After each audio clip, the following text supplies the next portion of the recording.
warahmatullahi wabarakatuh. Perkenalkan, nama saya Muhammad Rizky Agung Wiguna. Saya adalah salah satu mahasiswa Universitas Mandisakti Bekasi dengan NIM 2892050103, Prodi Manajemen semester 5, mata kuliah Manajemen Keuangan dengan dosen pengampu Bapak Dermawan MM. Video ini saya buat untuk memenuhi ujian tengah semester saya di semester 5 ini dengan materi laporan keuangan.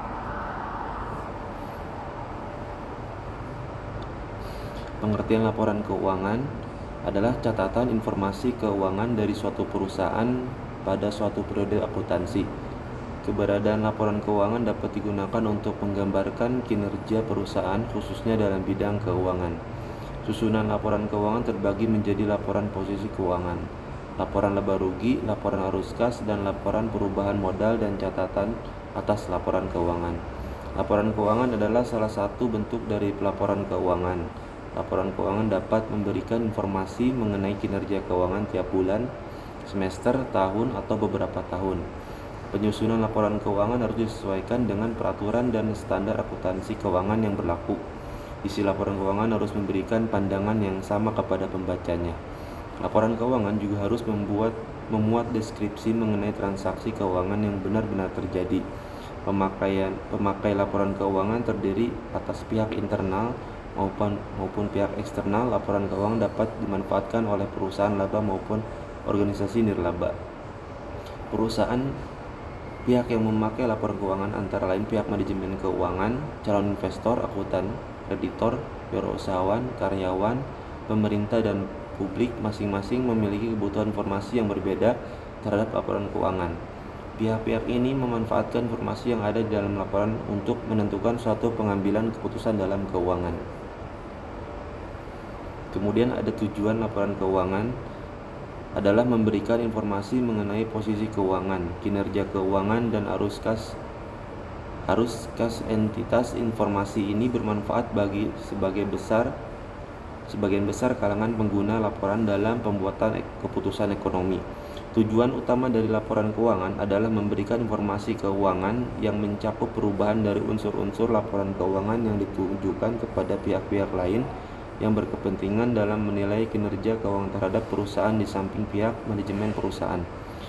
Para pemakai laporan akan menggunakan laporan keuangan untuk meramalkan, membandingkan, dan menilai dampak keuangan yang timbul dari keputusan ekonomis yang diambil. Informasi mengenai dampak keuangan yang timbul tadi sangat berguna bagi pemakai untuk meramaikan, membandingkan, dan menilai keuangan sebuah entitas. Seandainya nilai uang tidak stabil, maka hal ini akan dijelaskan dalam laporan keuangan. Laporan keuangan akan lebih bermanfaat apabila dilaporkan tidak saja aspek-aspek kuantitatif, tetapi mencakup penjelasan-penjelasan lainnya yang dirasakan perlu, dan informasi ini harus faktual dan dapat diukur secara objektif. Jadi secara ringkas, tujuan laporan keuangan adalah memberikan informasi tentang aktivitas perusahaan selama periode pembukuan untuk manajemen perusahaan, pemilik, investor, pemerintah, atau perpajakan. Dari laporan keuangan perusahaan kita dapat mengetahui berbagai informasi penting, antara lain perusahaan, jumlah hutang piutang, persediaan aset perusahaan, penjualan, biaya-biaya, dan aliran cash flow. Selanjutnya ada fungsi laporan keuangan. Pada dasarnya, financial statement berfungsi sebagai alat untuk membantu perusahaan dalam menilai kondisi keuangan perusahaan secara umum. Adapun beberapa fungsinya adalah sebagai berikut, yaitu sebagai bahan review. Financial statement dapat memberikan data atau informasi yang komprehensif tentang posisi keuangan perusahaan. Hal ini bisa menjadi ulasan mengenai kondisi perusahaan secara menyeluruh, khususnya kondisi keuangan, aset, utang, biaya operasional, dan lain-lain. Sebagai pedoman membuat keputusan, salah satu fungsi penting dibuatnya laporan mengenai kondisi keuangan perusahaan adalah sebagai bahan pertimbangan dalam mengambil keputusan penting bagi perusahaan. Membantu menciptakan strategi baru. Selain membantu proses pengambilan keputusan penting, financial statement juga dapat dipakai untuk menciptakan strategi baru oleh perusahaan dalam upaya meningkatkan performa usahanya. Meningkatkan Kredibilitas perusahaan yang membuat financial statement menunjukkan bahwa perusahaan tersebut telah menerapkan suatu sistem perekapan data yang terpercaya, akurat, dan tidak sembarangan dalam mengambil keputusan. Para pemegang saham tentu lebih percaya menginvestasikan uang mereka kepada perusahaan yang dipercaya dan memiliki kredibilitas yang baik. Selanjutnya ada jenis-jenis laporan keuangan. Yang pertama yaitu laporan laba rugi. Income statement atau laporan laba rugi adalah jenis laporan keuangan yang menyajikan pendapatan dan kos atau biaya. Kedua, balance sheet atau neraca atau laporan posisi keuangan adalah jenis laporan keuangan yang menyajikan nilai aset, liabilitas, dan ekuitas perusahaan. Dalam menyajikan laporan ini, jumlah aset harus sama dengan jumlah liabilitas ditambah ekuitas. Laporan neraca dapat kita sebut sebagai catatan posisi keuangan yang menyajikan informasi seputar aset, kewajiban, dan modal dalam suatu periode secara menyeluruh dan terperinci. Gampangnya, neraca dapat kita gunakan sebagai penunjuk kondisi dan informasi keuangan perusahaan. 3. Laporan cash flow. Statement of cash flow adalah jenis laporan keuangan perusahaan yang menyajikan aliran kas perusahaan dari aktivitas operasi seperti penerimaan kas dari penjualan dan pengeluaran kas untuk membayar biaya dan beban. Cash flow dan aktivitas investasi seperti investasi perusahaan dalam obligasi dan surat berharga lainnya. Aliran kas dari aktivitas pendanaan seperti kas dari utang bank. Kemudian yang keempat, laporan perubahan ekuitas. Pengertian laporan perubahan modal atau statement of change in equity adalah jenis laporan keuangan yang menunjukkan perubahan ekuitas dari awal periode hingga akhir periode akuntansi. Kelima, catatan atas laporan keuangan. Definisi catatan atas laporan keuangan adalah jenis laporan yang menyajikan informasi dasar tentang penyusunan statement of finansial dan kebijakan akuntansi yang digunakan, seperti pengukuran dan asumsi. Selain itu, laporan ini juga menyajikan informasi yang tidak disajikan di bagian lain dalam laporan keuangan, tapi informasi tersebut relevan untuk memahami laporan keuangan. Jenis laporan keuangan menurut pernyataan standar akuntansi keuangan atau PSAK terdiri dari neraca atau laporan posisi keuangan pada akhir periode, income statement atau laporan laba rugi komprehensif selama periode, laporan perusahaan ekuitas selama periode, cash flow statement atau laporan arus kas selama periode. Catatan atas laporan keuangan.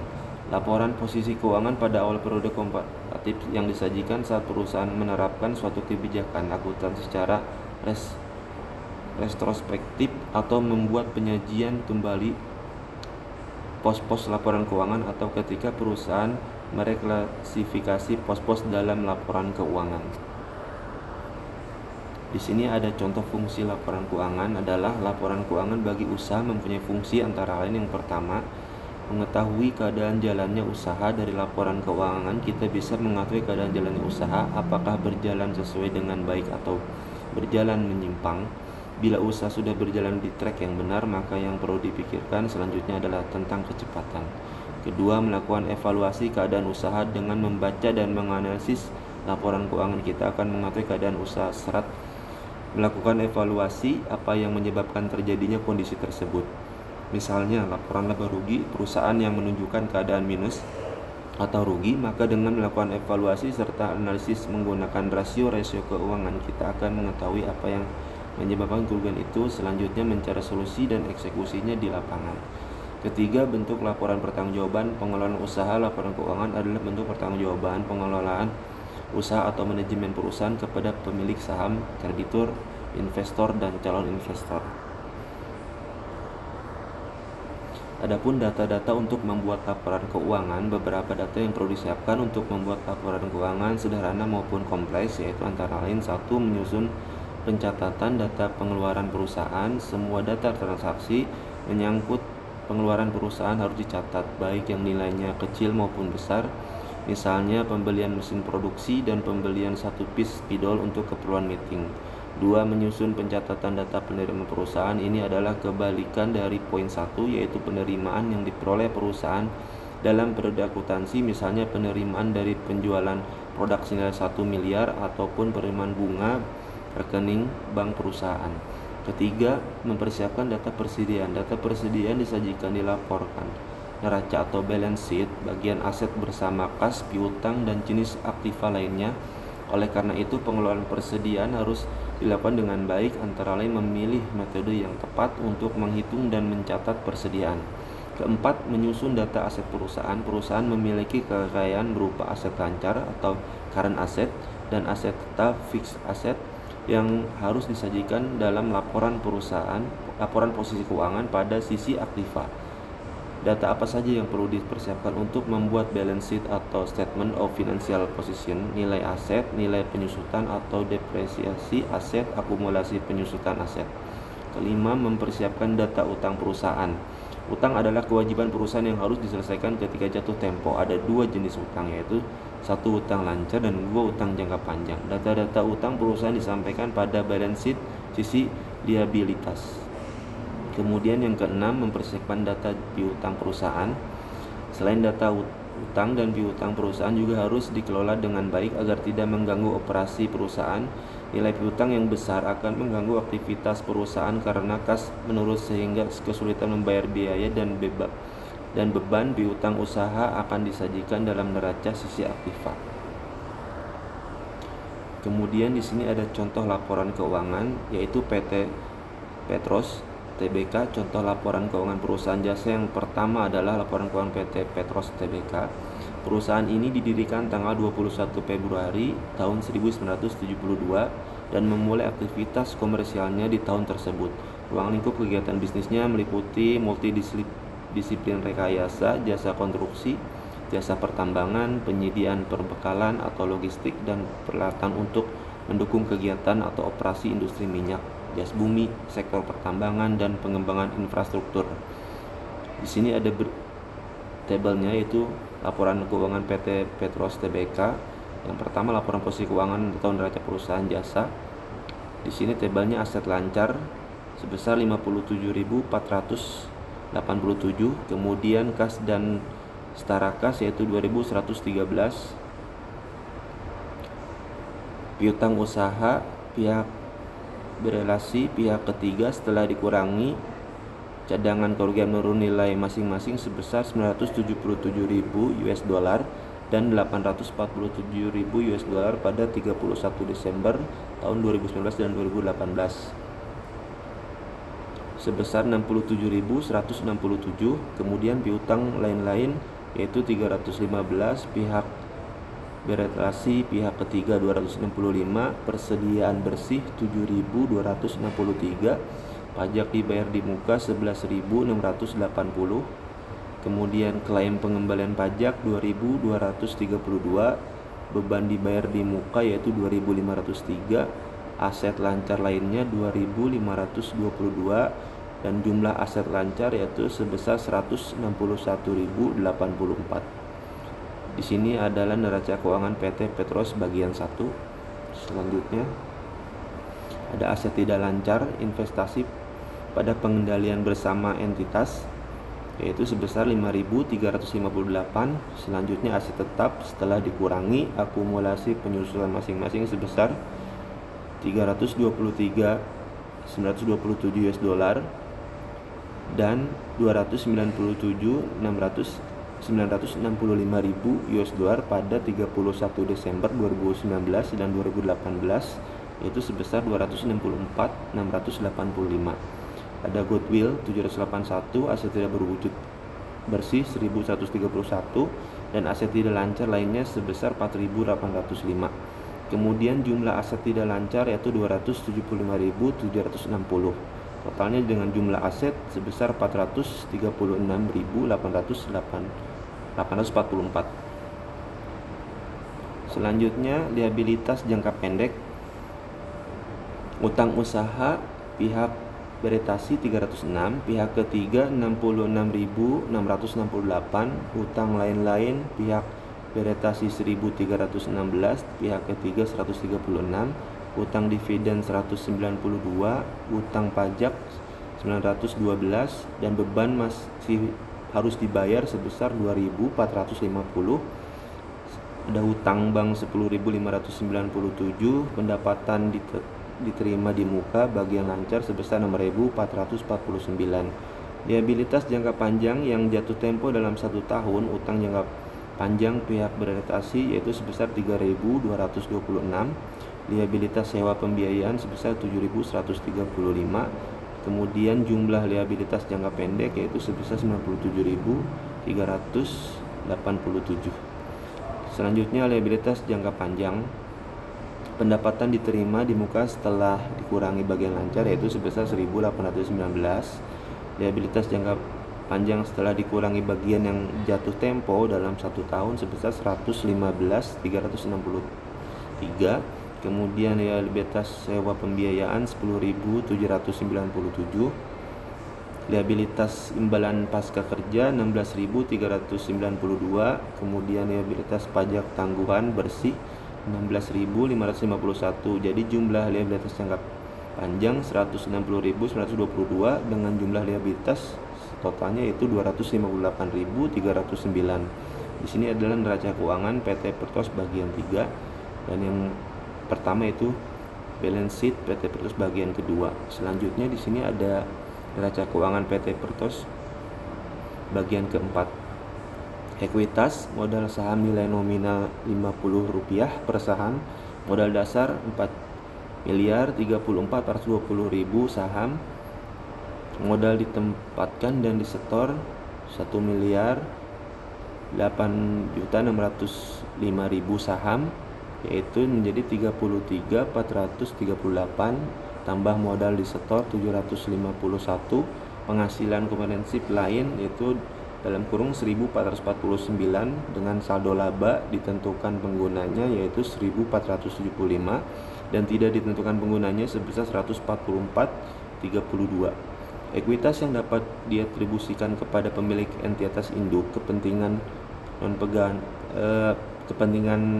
non pengendali sebesar 288 dan ekuitas yang dapat diatribusikan kepada pemilik entitas induk yaitu 178.247 dan jumlah ekuitas yaitu sebesar 178.535. Jadi jumlah liabilitas dan ekuitas sebesar 436.844. Dari laporan posisi keuangan atau neraca PT Petros Tbk di atas kita dapat melihat data-data sebagai berikut. Yang pertama aset. Aset ada jumlah aset lancar dan jumlah aset tidak lancar. Yang jumlah aset lancar sebesar 161.84 dan jumlah aset tidak lancar 275.760 dengan total aset 161.084 ditambah 275.760 sebesar 436.844. Kedua, liabilitas dan ekuitas. Liabilitas jangka pendek sebesar 97.387, liabilitas jangka panjang 160.922, jumlah liabilitas 97.387 ditambah 160.922 sama dengan 258.309 dengan ekuitas sebesar 178.535. Dari jumlah liabilitas dan ekuitas, jumlah liabilitas sebesar 258.309. Kemudian kita tambah dengan jumlah ekuitas sebesar 178.535 menjadi 436.844. Selanjutnya laporan laba rugi. PT Petros Tbk dan entitas anak laporan laba rugi dan penghasilan komprehensif lain konsolidasi untuk tahun-tahun yang berakhir di bulan 31 Desember pada tahun 2019. Pendapatan 259.868, beban usaha langsung 218.943 dengan laba kotor 40.925, beban administrasi 19.004, bagian rugi bersih pengendalian bersama entitas 473, penghasilan bunga 627 dengan beban bunga dan keuangan sebesar 9.194, keuntungan dan kerugian dan lain-lain bersih sebesar 143, beban pajak final menjadi 2.230 dengan jumlah 30.131, laba rugi sebelum pajak 10.794 dengan beban manfaat pajak penghasilan secara bersih yaitu 2.483 dan laba rugi bersih tahun berjalan sebesar 8.311. Kemudian penghasilan komprehensif lain setelah pajak Pos-pos yang tidak akan direklasifikasi ke laba rugi: pengukuran kembali atas program imbalan pasti sebesar 1.344 dengan manfaat pajak penghasilannya yaitu 336. Pengukuran kembali atas liabilitas imbalan pasti setelah pajak 1.008. Bagian penghasilan komprehensif lain atas pengendalian bersama yang tindas yaitu 33 dengan subjumlah sebesar 975. Pos yang akan direklasifikasi ke laba rugi: selisih kurs penjabaran laporan keuangan dalam mata uang asing yaitu 1. Jumlah rugi komprehensif lain tahun berjalan setelah pajak sebesar 976 dengan jumlah laba rugi komprehensif tahun berjalan sebesar 7.335. Di sini adalah laporan laba rugi PT Pertos bagian 2, yang sebelumnya adalah income statement PT Pertos bagian 1. Selanjutnya itu laba rugi yang dapat diatribusikan kepada pemilik entitas induk sebesar 8.230 dengan kepentingan non pengendalian 81. Jumlah laba rugi bersih tahun berjalan 8.311. Jumlah laba rugi komprehensif yang dapat didistribusikan kepada pemilik entitas induk yaitu 7.254 dan kepentingan non pengendali 81. Jumlah laba rugi komprehensif tahun berjalan sebesar 7.335. Laba rugi per saham dasar dilusian dalam dasar atau dilusian dalam US dollar penuh yaitu 0,0082. Berikut laporan laba rugi PT Pertos bagian ketiga. Selanjutnya laporan arus kas perusahaan jasa pada tanggal 31 bulan Desember tahun 2019. Arus kas dari aktivitas operasi penerimaan kas dari pelanggan yaitu sebesar 245.821, kemudian pembayaran kas kepada pemasok sebesar 137.323, pembayaran kas kepada karyawan 46.516, kas dihasilkan dari operasi menjadi 61.982, penerimaan pengembalian pajak 8.729, penerimaan bunga yaitu 627, pembayaran pajak penghasilan sebesar 1.944, pembayaran pajak lainnya dan denda 8.027, pembayaran bunga dan beban keuangan 9.164, kas bersih yang diperoleh dari aktivitas beroperasi yaitu sebesar 52.203.